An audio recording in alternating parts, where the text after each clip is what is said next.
ప్రేక్షకులకి మీ రామచంద్రమూర్తి నమస్కారాలు. ఇవాళ మనం ఈ వీడియోలో రెండు మిడ్ క్యాప్ కంపెనీల గురించి తెలుసుకుందాం. ఈ మిడ్ క్యాప్ కంపెనీలు ఏంటంటే కొంచెం ఇన్వెస్ట్మెంట్ 6 months నుంచి 1 year వరకు ఉంచుకోవాల్సిన ఇన్వెస్ట్మెంట్స్, తర్వాత మళ్ళీ రీఇన్వెస్ట్మెంట్ కూడా అవసరమైనప్పుడు చేసుకోవాలి. కాకపోతే ఏంటంటే మంచి వెల్త్ క్రియేట్ అయ్యే అవకాశాలు కనపడుతున్నాయి. సో వీటిల్లో ఇవాళ ఫస్ట్ ఏంటంటే సెంచరీ టెక్స్టైల్. మనకి ఎప్పటి నుంచో తెలిసిందే సెంచరీ టెక్స్టైల్ అనేది టెక్స్టైల్ బిజినెస్లో ఒక లీడింగ్.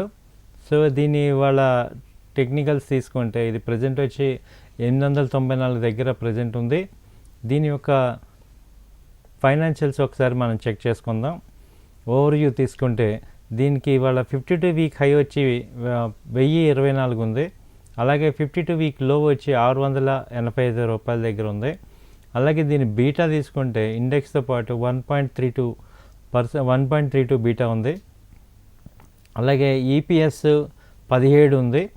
అలాగే పిఈ రేషియో 52, సెక్టార్ పిఈ వచ్చి 35 ఉంది. ప్రైస్ టు బుక్ వాల్యూ వచ్చి 2.58, తర్వాత బుక్ వాల్యూ పర్ షేర్ వచ్చి 347. ఇప్పుడు దీని మొత్తం మార్కెట్ క్యాపిటలైజేషన్ వచ్చి 9,986 దగ్గర ఉంది. అలాగే డివిడెండ్ ఈల్డ్ వచ్చి 0.45 డివిడెండ్ ఈల్డ్ ఉంది.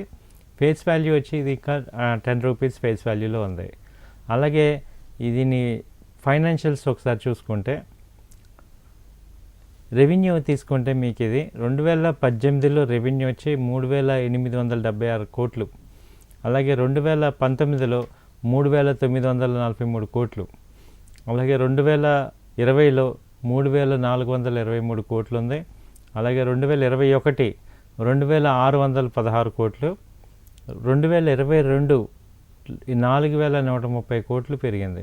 అంటే రెవెన్యూ యావరేజ్గా ఈ ఇయర్ తీసుకుంటే అన్ని లాస్ట్ 5 years నుంచి హయ్యెస్ట్ రెవెన్యూ ఈ ఇయర్ వచ్చింది. కాబట్టి మనకి ఇక్కడి నుంచి కూడా ఈ కోవిడ్ అయిపోయింది, తర్వాత టెక్స్టైల్ బిజినెస్ కూడా బాగా ఫ్లోరిష్ అవుతుంది.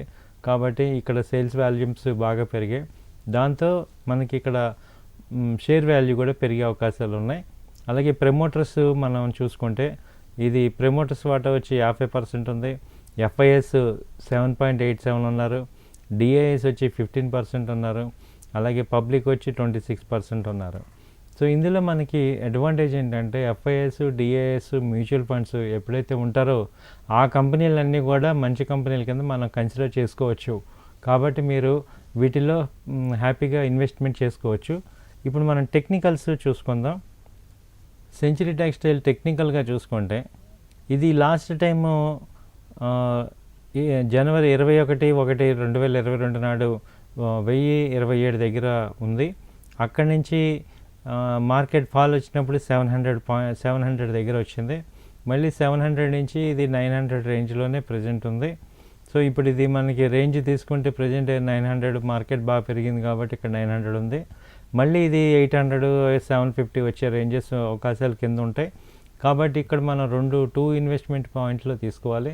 ఇప్పుడు మనం ఇన్వెస్ట్ చేసుకుంటే 900 ఆ రేంజ్లో ఇన్వెస్ట్ చేసి మళ్ళీ బిలో 800, 780 ఆ రేంజ్లో మళ్ళీ రీఇన్వెస్ట్మెంట్ చేసుకోవాలి. 1 year టార్గెట్ తీసుకుంటే మీరు ఇది ఇమీడియట్ టార్గెట్ వచ్చి 1000 బ్రేక్ అవుతుంది. ఇంకా పైన కూడా ఈసారి టెక్నికల్స్గా పెరిగే అవకాశాలు కనపడుతున్నాయి. ఒక 1.5 year, 2 years ఆర్జిన్ తీసుకుంటే ఈ 1000 రేంజ్ కనుక బ్రేక్ అయిందంటే మళ్ళీ ఇది 1200, 1300 దాకా వెళ్ళే అవకాశాలు కనపడుతున్నాయి. ఎందుకంటే మీరు లాస్ట్ టైం చూసుకున్న ఓవర్ ఏ పీరియడ్ ఇది 5 times గ్రో వచ్చింది. ఇక్కడి నుంచి ఈ 1000 సెకండ్ టైం బ్రేక్ అవడానికి ఇప్పుడు చూస్తుంది. ఇక్కడ కనుక మళ్ళీ బ్రేక్ అయిందంటే మినిమం 1200 నుంచి 1300 దాకా వచ్చే అవకాశాలు కనపడుతున్నాయి. సో ఇది సెంచరీ టెక్స్టైల్. సో ఇందులో ఏంటంటే స్నాప్షాట్ తీసుకుంటే మీరు 2 time ఇన్వెస్ట్మెంట్స్ ప్రజెంట్ వచ్చి 900 చేంజ్, ఆ తర్వాత 800లో మళ్ళీ రీఇన్వెస్ట్మెంట్ చేసుకోవాలి. Immediate target 1000 rupees. ఒక 1 year, 1.5 year టార్గెట్ తీసుకుంటే 1200 నుంచి 1300 వచ్చే అవకాశాలు కనపడుతున్నాయి. అలాగే నెక్స్ట్ తీసుకుంటే మహీంద్రా లైఫ్ సైన్సెస్.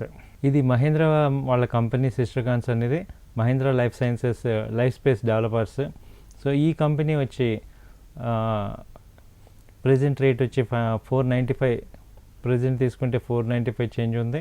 దీని యొక్క 52 week హైలో చూద్దాం. 52 week హై 550 దగ్గర ఉంది. అంటే ఆల్మోస్ట్ ఆల్ టైమ్ హై దగ్గర ఉంది, 1 yearly హై దగ్గర ఉంది. అలాగే లో తీసుకుంటే 218 దగ్గర ఉంది. దీని ఈపీఎస్ 15, అలాగే పిఈ 31, సెక్టర్ పిఈ 38 ఉంది. బుక్ వాల్యూ వచ్చి 118 రూపాయలు, ప్రైస్ టు బుక్ వాల్యూ వచ్చి 4 ఉంది, ఫేస్ వాల్యూ 10, మార్కెట్ క్యాపిటలైజేషన్ అయితే 7,600 కోట్లు. సో డివిడెండ్ ఈల్డ్ కూడా 0.41 ఉంది. సో బీటా వచ్చి 0.84 ఉంది. సో ఓవర్ వ్యూ అయితే మనకి చూసుకుంటే పాజిటివ్గా కనపడుతున్నాయి. అలాగే మనం ఇప్పుడు దీని యొక్క సేల్స్ చూసుకుంటే 2018లో 566 కోట్ల రెవెన్యూ వచ్చింది. అలాగే 2019లో 593 కోట్లు వచ్చింది. అలాగే 2020 610 కోట్లు, 2021 166 కోట్లు ఉంది. అలాగే 2022 393 కోట్లు ఉంది. అంటే ఈ లాస్ట్ 2 ఇయర్స్ చూసుకుంటే మనకి దాదాపు 50-40% తగ్గింది. ఎందుకంటే ఇండస్ట్రీ స్లంప్ వల్ల ఇలా వచ్చింది. సో ఇప్పుడు ఈ ఇయర్ నుంచి నెక్స్ట్ ఇయర్కి మనకి పెరిగే అవకాశాలు కనపడుతున్నాయి.